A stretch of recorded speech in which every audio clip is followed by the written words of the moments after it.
Hi, and welcome to Six Figure Signature Offers, the podcast for women in business who want to create brands that become the hot tamale of their industry and sold out scalable offers that bring home the bacon without burning them out.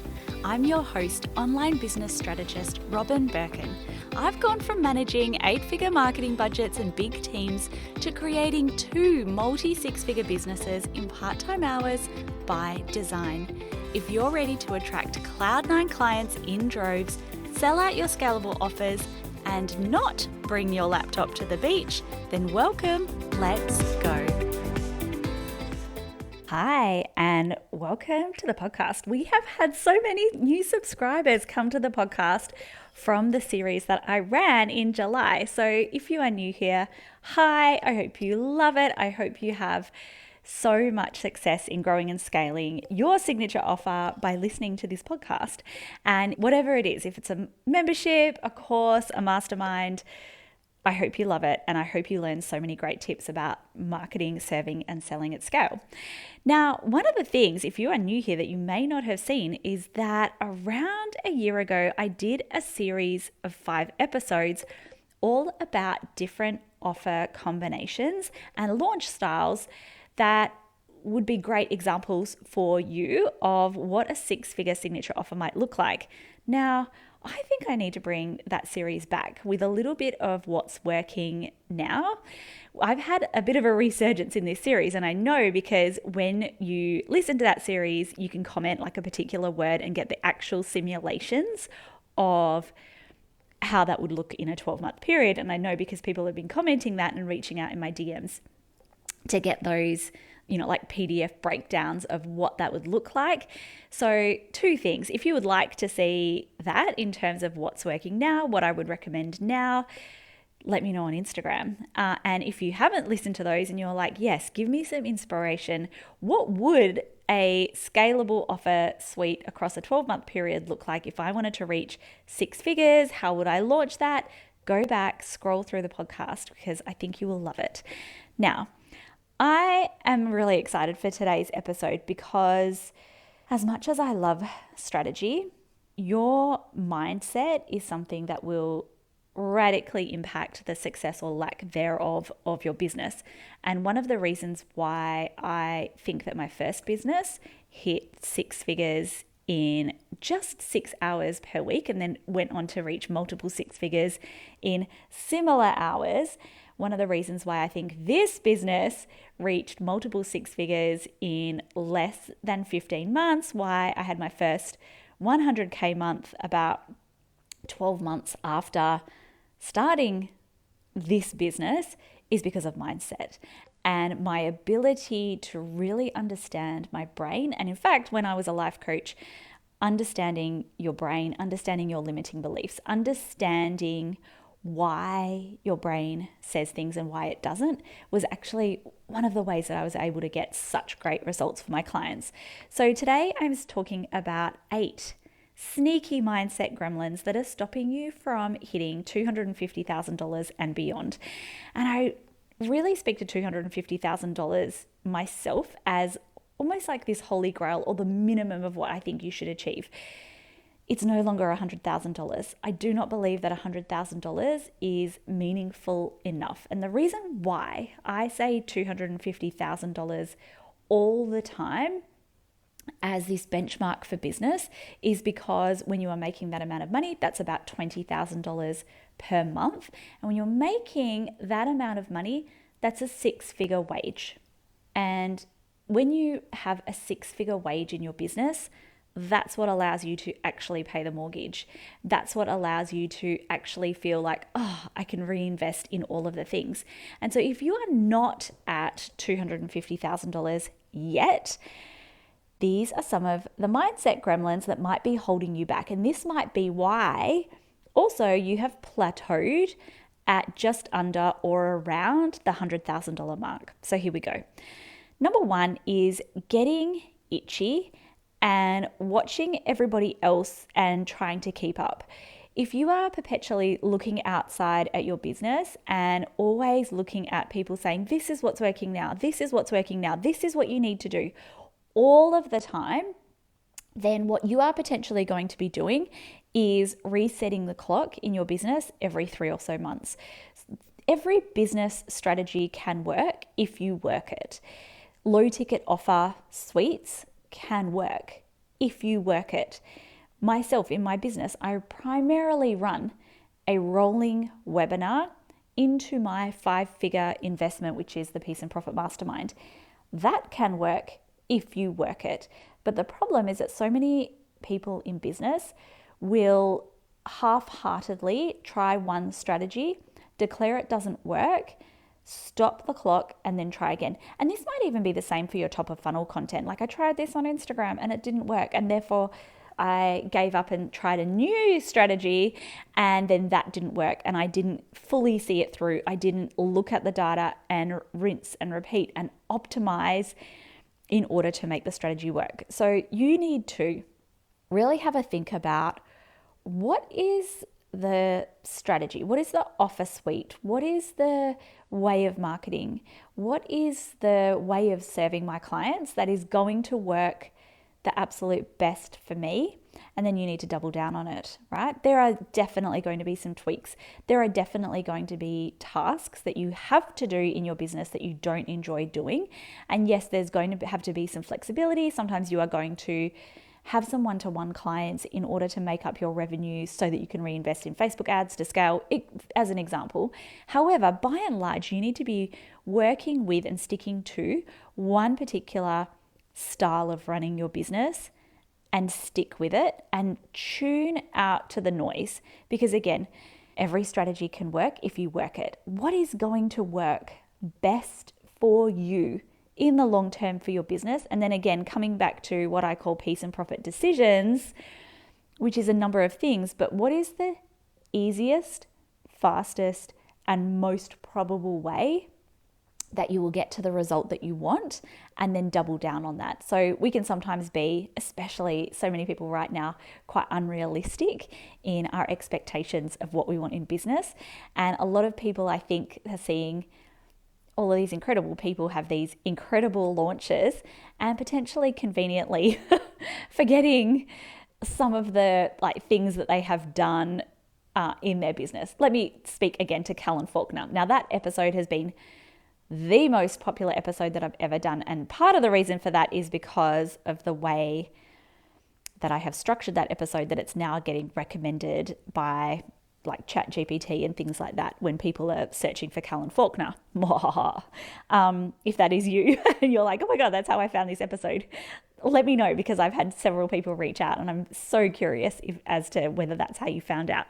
But when you look at Callan Faulkner and the success that she has had, you may be conveniently missing out on the fact that she hired A-team players before her revenue was even close to showing that. She ran her webinar, and she speaks in another podcast interview that she ran that webinar and had 0 sales the first time she ran it. Then she ran it again and again and again, right? She had it even just recently, had her massive launch, and then started running her evergreen funnel, and that didn't work straight away, but she kept running it. She spent $1.5 million in her past launch. She would have been running ads year round for list building. She would have been running ads to her boot camp, and she was also had affiliates running her launch, and she was giving 100% commission to the boot camp. So there's so many things that everybody conveniently would be like, oh my God, I want $1 million launch, but I don't want to run ads, but I don't want to give 100% commission, but I don't want to, run a webinar again and again and again that doesn't convert in the way that I want. You need to choose a strategy, rinse, repeat, optimize, double down on what it takes to improve that strategy. If you keep watching what everyone else is doing, then not only are you going to be consuming too much rather than outputting enough, but you are also going to get really confused, second guess yourself, and then reset the clock. Every 90 days, every time you stop and start and pivot what you're doing, you reset the clock. And I don't want that for you. Number 2 is visibility avoidance. You may think you don't have visibility avoidance, but you need to be visible in order to grow your business. You need to be showing up on Instagram. People need to have proof of life. They need to know you exist. You need to be, however it is, having conversations with your audience. You need to be creating that authority and that discoverability. And if all you are doing is hiding behind Facebook ads and Canva and Claude graphics on your Instagram, there is not going to be enough visibility and proof of life on your account in order to build trust and allow people to have that human to human connection, which is so important these days. And I know that we're in a world of AI and everyone's like, oh, AI this and Claude can do this. Which reminds me of a meme that someone put out, like Claude can do all of these things. Meanwhile, literally creates the exact same poster for everyone.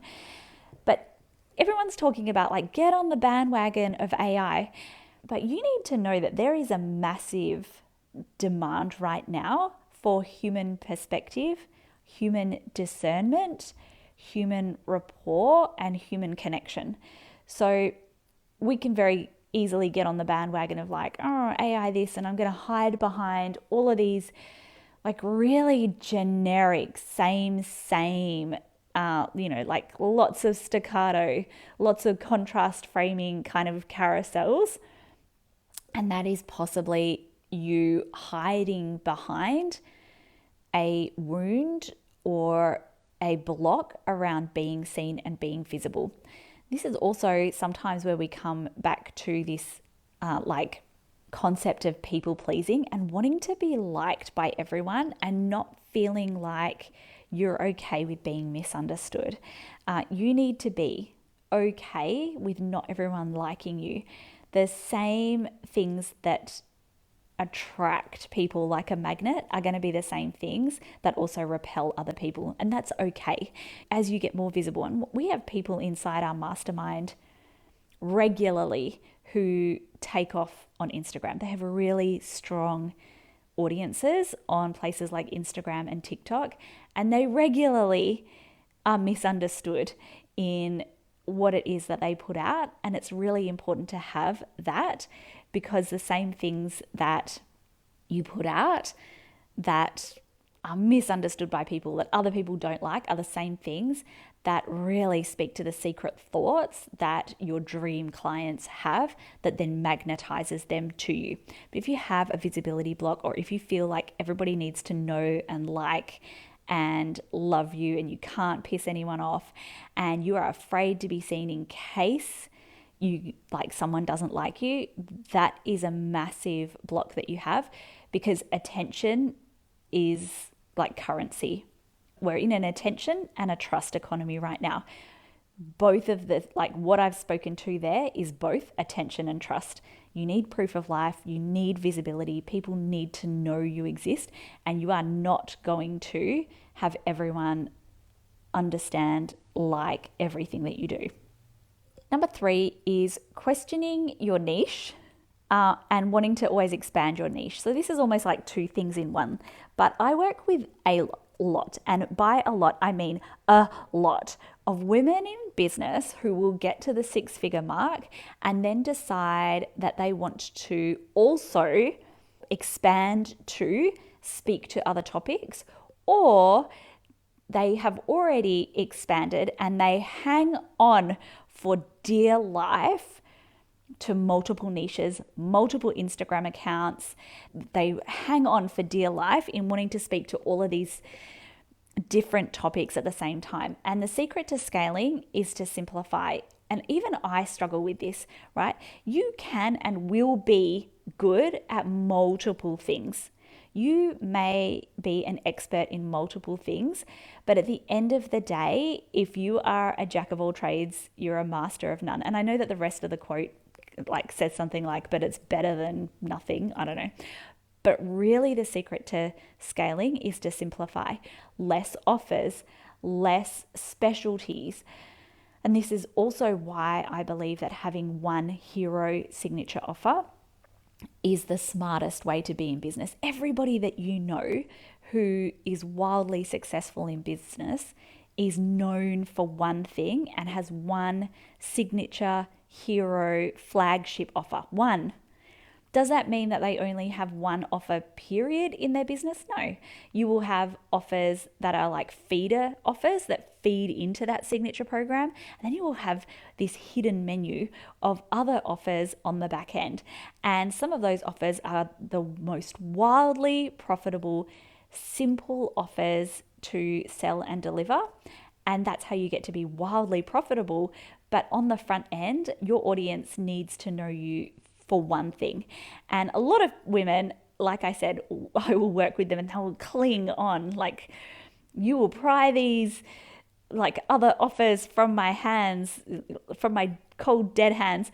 But that is one of the things that is holding you back from reaching multiple six figures. The number 4 mindset gremlin that is stopping you from hitting $250,000 and beyond in your business is all of these little rules that you have in your business about what you should and shouldn't do at particular revenue levels. So, for example, I must only invest 10% into things like masterminds, growth, etc. The other one is about a virtual assistant. I must have a virtual assistant, or I must have an OBM. And having these rules for revenue levels that you should be at, or that you should or shouldn't have it. You need flexibility. Whilst the 10% rule is a really great guide, there will be seasons in your business when you will have to reinvest more into your business. If you are in a season of scaling, you are going to have to reinvest potentially substantially more into both mentorship and ads in order to scale. So you might be sitting there, you might have read Profit First, you might be like, I must reinvest 33% into my wages. I must reinvest 10% into mentorship and growth, 10% into my virtual assistant, blah, blah, blah, blah, blah. The math will not math if you are looking to scale. That is how you stay plateaued.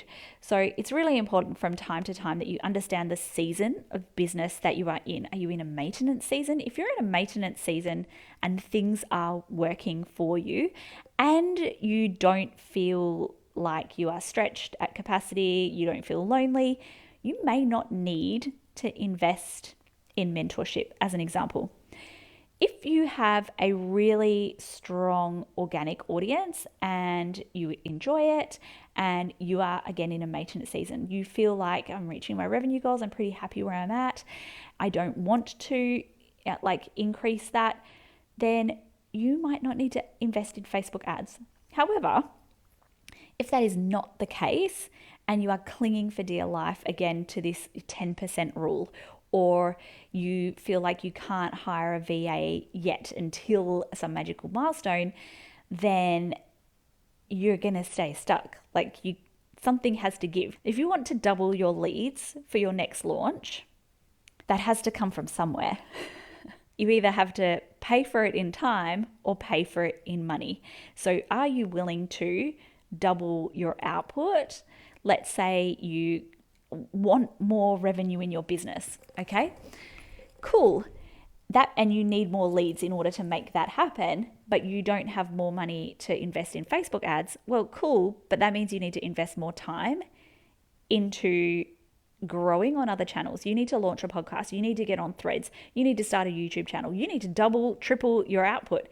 If you're in a pre-launch and you're like, I'm gunning for a lot of people to come through the door, friend, cool.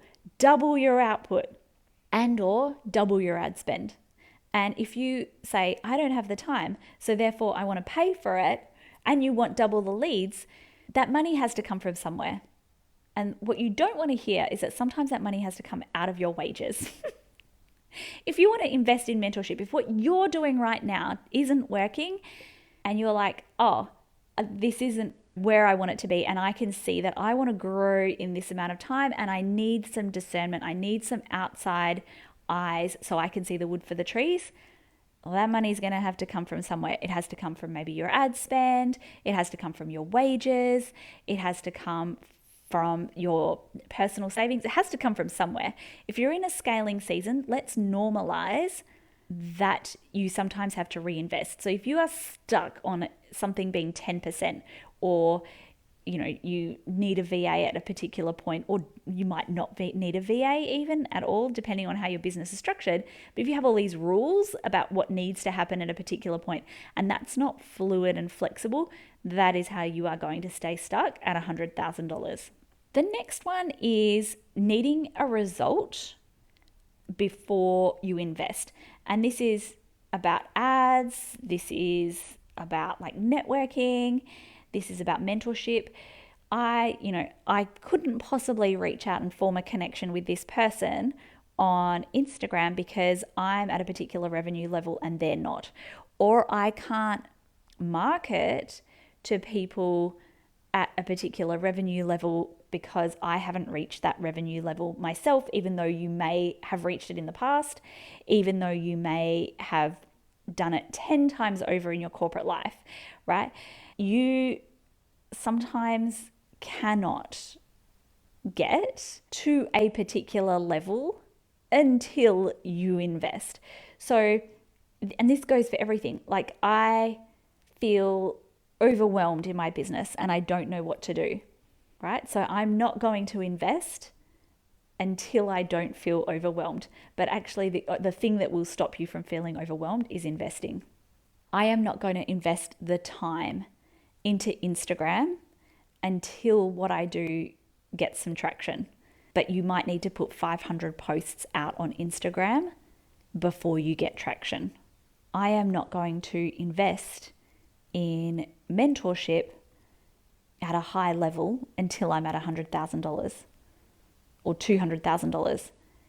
But the only way that you will get to $100,000 or $200,000 is if you invest in the mentorship that will show you the way.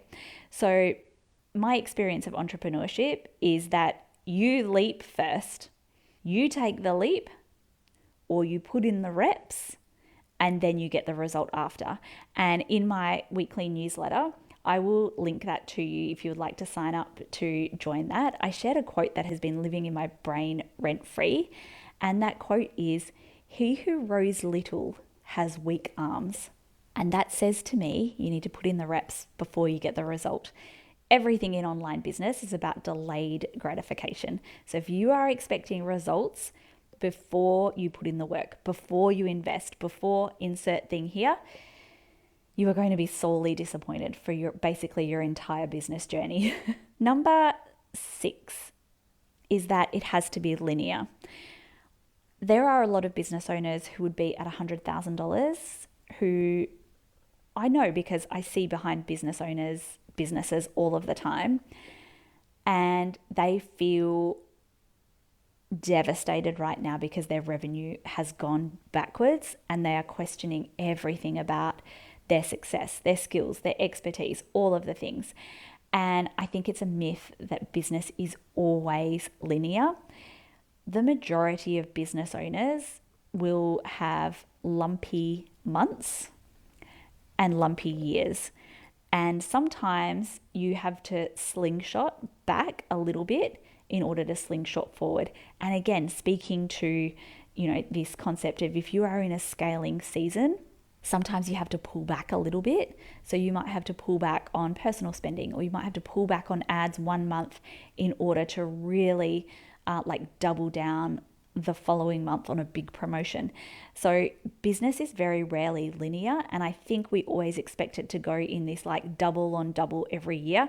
That's actually a bit unrealistic, and most businesses will increase 10 to 20% every year, and it's not always going to be linear. So do not expect it to be linear.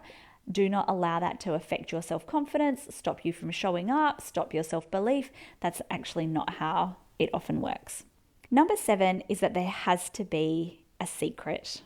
When you want to reach multiple 6 figures, $1 million, whatever it is, you will very quickly learn that there are no secrets. There is 0 secrets. There is just putting in the work and working the strategy until it works, and continuing to up-level your beliefs, up-level the number of leads you have into your business, look at the data in your business, like all of the very boring, same things is how you grow and how you scale. And I know that that's so disappointing. And I think that when sometimes people think there is a secret, they look at things and they're like, oh my God, it didn't work right away. This is not working for me. This is garbage. You do things like you coach hop. So you will hop from coach to coach to coach to coach. And again, sometimes this is a little bit like resetting the clock, right? You then have to sign with a new coach. You reset the clock to zero. They don't know anything about you. They don't know how you self-sabotage. They don't know how best you work. They don't know what you might have been working on before. And then they will come with all new strategies and all new ideas. And then you implement all of these new strategies and all of these new ideas. And they may or may not be in line with exactly how you work or what you're doing. And sometimes what will happen then is you just never take hold of one particular thing because you're constantly going from coach to coach to coach looking for the secret. I'm with this high ticket coach. Now I'm with this low ticket coach. Now I'm in this course program. And that is not to say you need to stay with a coach forever. You absolutely do not. You will join programs, you will like graduate from programs, you will outgrow people and programs, but it's really important to understand that there's no secrets. So if you are constantly coach hopping because you want a secret and you're not implementing, you are not doubling down on one particular thing, you are not sticking with any strategy or any coach long enough to give it time to work, that's possibly a sign that you are searching for the secret. If you're constantly just consuming on social media, constantly downloading freebies, constantly signing up to people's low ticket offers, that is possibly a sign that you think that there's a secret and that you actually need to look inwards and implement and execute and have some longevity to a particular program, or lean into the program you are already in. Most of you are already in a particular program. Now, if that particular program, if you're like, I'm trying to lean in and there's nothing there, well, that's a red flag in the program. But if you are leaning into a program, or if maybe you're in a program and you're not leaning in at all, you're not asking questions, you're not showing up to calls, you're not going through the curriculum, you're not doing all of the things, but you are looking outwardly, again, downloading the freebies, signing up to all of these other low ticket products, that is possibly a sign that you think that there is a secret. You don't get results just by signing up to things. You get results through putting in the reps, asking your coach, working with your coach, and having some form of, again, putting in the reps, having longevity, and leaning into the container that you're in. And the very last one is getting to $100,000 and feeling like you know it all, right? If you are someone who has been in business for 5, maybe 10 years even, there is like two camps. And if you've ever heard of the Dunning-Kruger effect, definitely encourage you to look it up. And there's a graph, right? There is a point at which you have been here, I've been here before, where you learn a little bit and you're like, oh my God, I'm an expert. And then some people will kind of stay at that level. And that is called the peak of stupidity. I've been there. I always remember that point of when I was there, when I was a vegan and I was like, I'm so enlightened. Oh my God. And it's called the peak of stupidity because you know a little bit, but then you very quickly realize, oh my goodness, there is so much that I don't know.